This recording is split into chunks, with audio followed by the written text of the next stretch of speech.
Welcome students. Today's our topic is uniform circular motion and centripetal acceleration. This is the last topic for this chapter.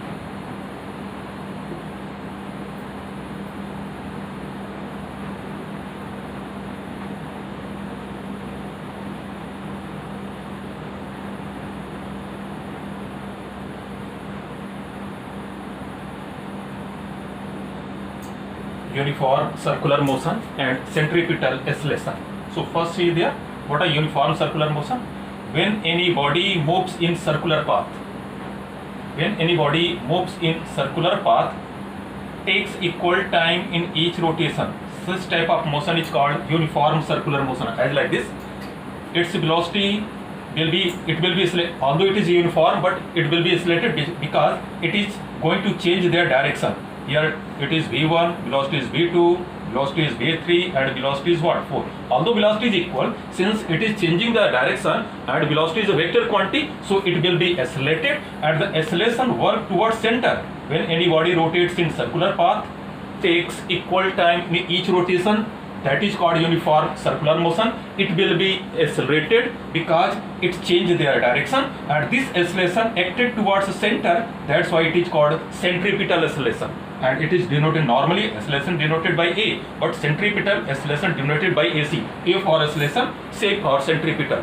Once again, when any body moves in circular path, then it will be accelerated, and this acceleration acted towards center of rotation, and this is called centripetal acceleration. Are you getting the point?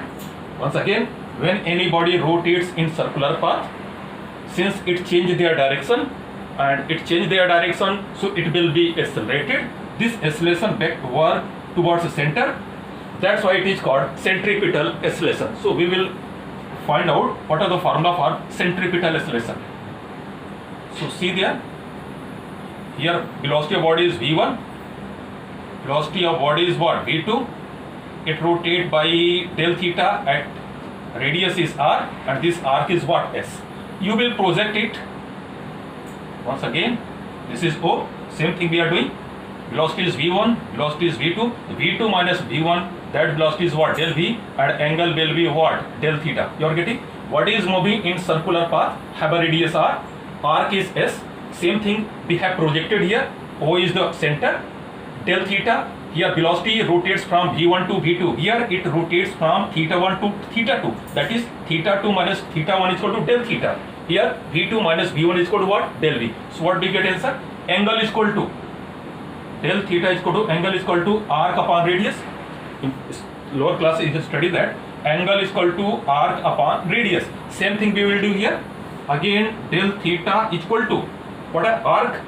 Arc is del v upon v1 is equal to del v upon v2 is equal to del v upon v. Are you getting now? Because it is a uniform circular motion, so v1 is equal to v2 is equal to v3 is equal to v4 is equal to v. So let us assume it is a v mod of v. So what we get here? Del theta is equal to, you can write v1, you can write v2, or you can write any velocity v. So it will be del v upon v.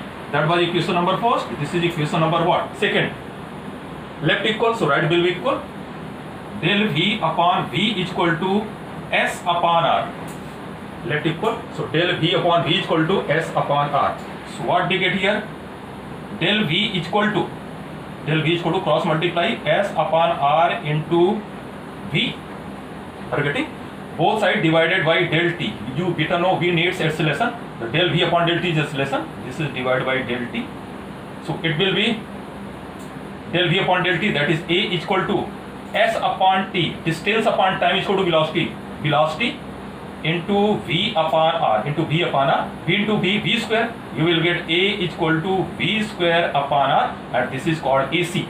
So formula become AC is equal to v square upon r. Very important formula. This is called centripetal acceleration.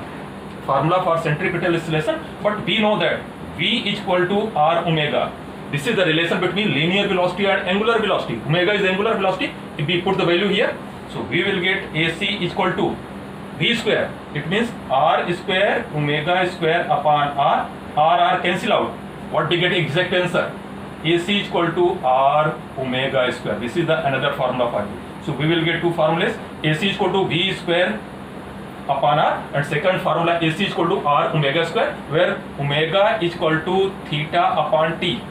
Velocity is equal to distance upon time. Angular velocity is equal to angular distance upon time, or it could be written as d theta upon dt. This is called angular velocity. Okay, and its unit is radian per second, and you can find the value omega is equal to 2 pi total. If rotate one rotation, it will be 2 pi upon total capital T, or it will be 2 pi nu. By that you can find out the value of omega. If question is asked about AC, you have to find out omega is equal to 2 pi by T, or 1 upon T is equal to frequency, so you will get 2 pi nu. So omega is equal to 2 pi nu. Okay, so this is all about your uniform circular motion and centripetal acceleration. Okay, so that's all for today.